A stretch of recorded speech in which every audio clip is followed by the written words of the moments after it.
नमस्कार, मैं अभिषेक राज। Easy way coaching में आप सभी का स्वागत है। दोस्तों, 22,195 पदों पे रेलवे ग्रुप डी की तरफ से भर्ती निकाली गई। इसमें आप ध्यान से देखिएगा तो केवल और केवल ये पॉइंट्स मैन वाला जो पद है, यही केवल नॉन टेक्निकल पद है और यहाँ पे 10th पास वाले अप्लाई कर सकते हैं। होना ऐसा चाहिए। बाकी सारा पदों पे टेक्निकल मतलब IITI ही होना चाहिए। ठीक है, क्योंकि आप देखिए लाइन से सब टेक्निकल पद है। देख लीजिए आंख फाड़ कर, खोल कर। इसके बाद भी आपका जमीर मर चुका है। अगर आप IITI के डायरेक्टर हैं, IITI के यूट्यूब चैनल चलाते हैं, आप कुछ भी IITI के संबंध में करते हैं, तो आप समझ लिए कि आपके अंदर जमीर मर चुका है। इतनी बड़ी लड़ाई हमने लड़ा और हम जीतने वाले थे, लेकिन जिस तरह से आप लोगों ने फुट डालने का काम किया, हमारे एनर्जी को रोकने का काम किया, आप हमारे रास्ते के कांटे बन के निकले, इस वजह से हम इस लड़ाई को जीते जीते हार के करीब पहुंच गए। फिर भी अभी भी हमने एक वीडियो बनाकर बोला था कि बच्चे, आप अपना डॉक्यूमेंट्स दीजिए। मात्र 10-15 बच्चों की आवश्यकता था, 20 भी मिलते तो अच्छा था।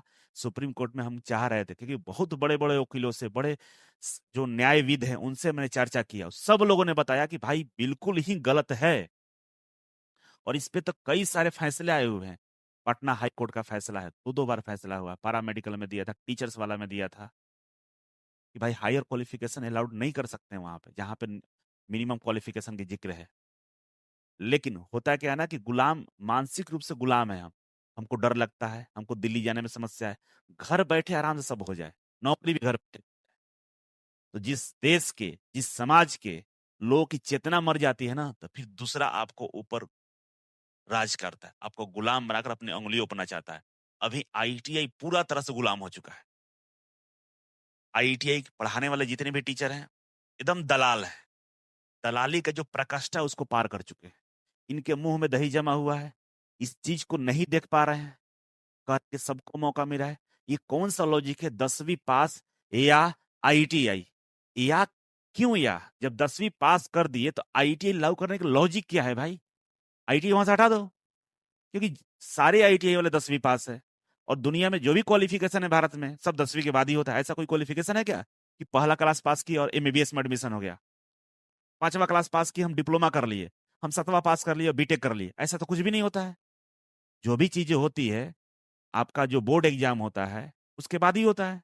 10वीं के बाद सारा होता है, diploma, B Tech, MBBS, ANM, GNM, nursing, BEd, DLEd, IITI, सब कुछ तबे होता है। तो क्या लॉजिक बनता है कि 10वीं पास आपने बोल दिया कि 10वीं पास वाले सभी लोग भर सकते हैं या IITI वाले भर सकते हैं?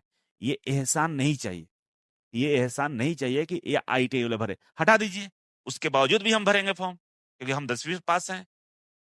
क्या फर्क पड़ता है? ये देखिए कितना बड़ा मूर्ख बनाने का तरीका है।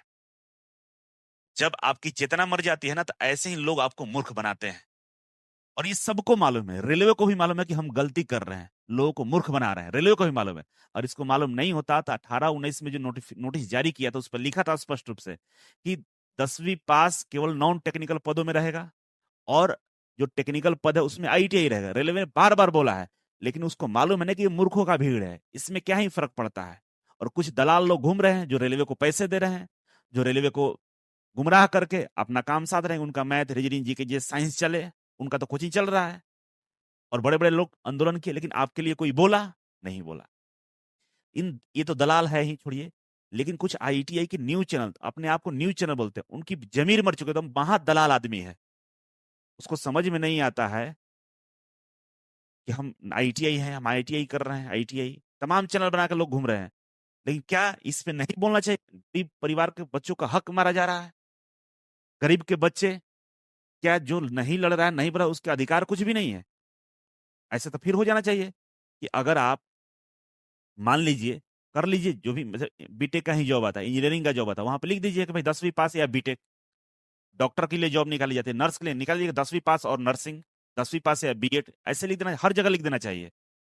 इससे क्या होगा कि एक तो जो क्वालिफिकेशन ली है उनका भाई खुश, थोड़ा सा दिल का सांत्वना मिला कि हम भी भर सकते हैं। मतलब देखिए किस लेवल का हम लोगों का चेतना मर चुका है। और मैंने कुछ दिन पहले वीडियो बनाया था कि भाई 20 बच्चों का जरूरत है, अपना डॉक्यूमेंट्स एफिडेविट दीजिए, हम सुप्रीम कोर्ट में फाइल करने वाले फिर से, क्योंकि बहुत बड़े बड़े वकीलों से बात किया, सब लोगों ने बोला कि चलिए भाई, कुछ वकील तो ऐसे खड़े हुए कि चलिए आप कुछ पैसे हमको खर्च पानी ही दे दीजिए, हम आपका केस लड़ लेंगे। तो वो लोग तैयार हुए थे, जबकि सुप्रीम कोर्ट के एक वकील का खर्च एक दिन का 2 लाख रुपए है, एक हायरिंग का। लेकिन कुछ लोग थे जो सपोर्ट करना चाह रहे थे। लेकिन हमारे बच्चों को देखिए, डॉक्यूमेंट्स तक नहीं दिए, 10 बच्चे ही नहीं हमको मिले, क्या केस लड़े, किसके लिए लड़े? आपको पूरी तरह से ब्रेन वॉश कर दिया गया, और जब तक आपकी चेतना मरी रहेगी आप गुलाम रहेंगे। भारत गुलाम क्यों हुआ था? क्योंकि यहाँ के लोग को पता ही नहीं था आजादी क्या होता है, इनकी चेतना मर चुकी थी। इनको बस खाने को मिला था, बस यही इस जिंदगी समझ रहे थे। तो बैठे हुए शेर के मुंह में हिरन कभी नहीं आता, प्रयास करना पड़ेगा, नहीं तो इसी तरह से शोषण होता है समाज में।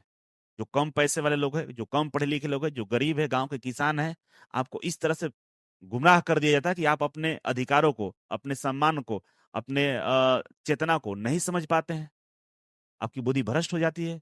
अब आपका भविष्य देखिए कहाँ जा रहा है, महंगाई दिन पर दिन बढ़ रही है, और आपका अधिकार आपसे वंचित कर दिया जा रहा है। आपको जहां पर नौकरी मिलना चाहिए वहां पर नौकरी नहीं दिया जा रहा आपको। यहाँ पर कौन नौकरी लेगा? 10वीं वाला, 12th वाला, ग्रेजुएशन वाला, डिप्लोमा बीटेक वाला लेगा। आप कहाँ गए? सवाल पूछिए कभी।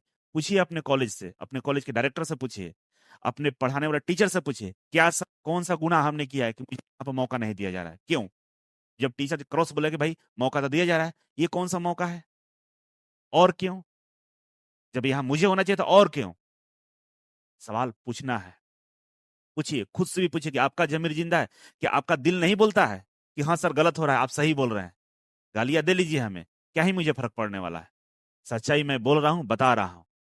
आप बस आप देख लीजिए, अभी भी मौका है, आप लड़ सकते हैं। हम डिस्क्रिप्शन बॉक्स में नंबर दे रहे हैं, ईमेल आईडी दे रहे हैं। अगर आपकी जमीर जिंदा है, आप चाहते हैं कुछ करना, तो उस नंबर पर संपर्क करिए, फॉर्म भरिए और हमें दीजिए, लड़े, सुप्रीम कोर्ट जाए, जहां जाए जाना चाहिए। लड़िएगा तभी जीतिएगा, ऐसे जीत हासिल नहीं हो सकता है। बाकी आप देख लीजिए, आपकी मर्जी। और पूरे देश के 12,000 आईटीआई के डायरेक्टर, प्रिंसिपल, टीचर्स, सबसे मैं अपील करता हूँ, यूट्यूब चलाने वाले लोगों से अपील करता हूँ कि कम से कम अपनी जमीर को जिंदा रखिए, चेतना को मत मार दीजिए। बच्चे हैं, नहीं समझ पा रहे, आप तो समझदार हैं, आप तो पढ़े लिखे हैं, इनके साथ आप तो खड़े हो सकते हैं। कौन खड़ा होगा? जब हम ही नहीं खड़े होंगे तो कौन खड़ा होगा? आप बताइए।